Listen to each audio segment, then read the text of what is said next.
देश के private sector के बैंक एचडीएफसी बैंक ने अपने एफडी के रेट ऑफ इंटरेस्ट को बढ़ा दिया है। एफडी के नए रेट ऑफ इंटरेस्ट 11 अक्टूबर 2022 से एप्लीकेबल हैं।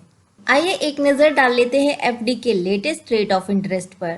अगर आप शॉर्ट टर्म ऑफ पीरियड की एफडी बनाते हैं तो यहाँ पर 7 डेज से लेकर के 29 डेज तक की एफडी पर जनरल पब्लिक को मिल रहे हैं 3% का रेट ऑफ इंटरेस्ट और सीनियर सिटीजन को मिल रहा है 0.50% ज़्यादा यानी 3.50% का रेट ऑफ इंटरेस्ट। वही 30 डेज से लेकर के 60 डेज वाली एफडी पर जनरल पब्लिक को मिल रहा है 3.50% का रेट ऑफ इंटरेस्ट और सीनियर सिटीजन को मिल रहा है 4% का रेट ऑफ इंटरेस्ट। 61 डेज से लेकर के 89 डेज वाली एफडी पर जनरल पब्लिक को मिलेगा 4% का रेट ऑफ इंटरेस्ट, वहीं सीनियर सिटीजन को मिलेगा 4.50% का रेट ऑफ इंटरेस्ट। 90 डेज से लेकर के 6 मंथ्स वाली एफडी पर जनरल पब्लिक को मिलेगा 4.25% का रेट ऑफ इंटरेस्ट और सीनियर सिटीजन को मिलेगा 4.75% का रेट ऑफ इंटरेस्ट। वहीं अगर आप 6 महीने से ज़्यादा या 1 साल से कम की एफडी बनाते हैं तो जनरल पब्लिक को मिल रहा है 5% का रेट ऑफ इंटरेस्ट और सीनियर सिटीजन को मिल रहा है 5.50% का रेट ऑफ इंटरेस्ट।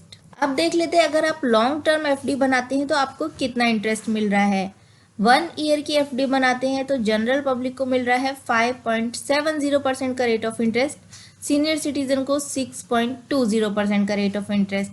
अगर आप 1 साल या उससे ज़्यादा और 2 साल की एफडी बनाते हैं तो आपको सेम रेट ऑफ इंटरेस्ट मिल रहा है 1 ईयर वाला 5.7% जनरल पब्लिक को, सीनियर सिटीजन को 6.20%। अगर आप 2 साल से ज़्यादा और 3 साल तक की एफडी बनाते हैं तो जनरल पब्लिक को मिल रहा है 5.80, सीनियर सिटीजन को मिल रहा है 6.30। 3 साल से ज़्यादा और 5 साल तक की एफडी बनाते हैं तो जनरल पब्लिक को मिल रहा है 6.10% का rate of interest, senior citizen को मिल रहा है 6.60% का रेट ऑफ इंटरेस्ट। 5 साल से ज़्यादा और 10 साल तक की एफडी बनाते हैं तो यहाँ पर जनरल पब्लिक को मिल रहा है 6% का रेट ऑफ इंटरेस्ट और सीनियर सिटीजन को मिल रहा है 6.75% का रेट ऑफ इंटरेस्ट। ये है एचडीएफसी बैंक के लेटेस्ट रेट ऑफ इंटरेस्ट जो प्रीवियस के कंपेयर में कुछ बढ़ाए गए हैं और नए रेट ऑफ इंटरेस्ट 11 अक्टूबर 2022 से एप्लीकेबल हैं। वीडियो अगर यूजफुल है तो प्लीज वीडियो को लाइक, शेयर और सब्सक्राइब जरूर करिएगा। Thanks for watching. आगे भी आपको ऐसे ही इंफॉर्मेटिव वीडियो के साथ मिलते रहेंगे।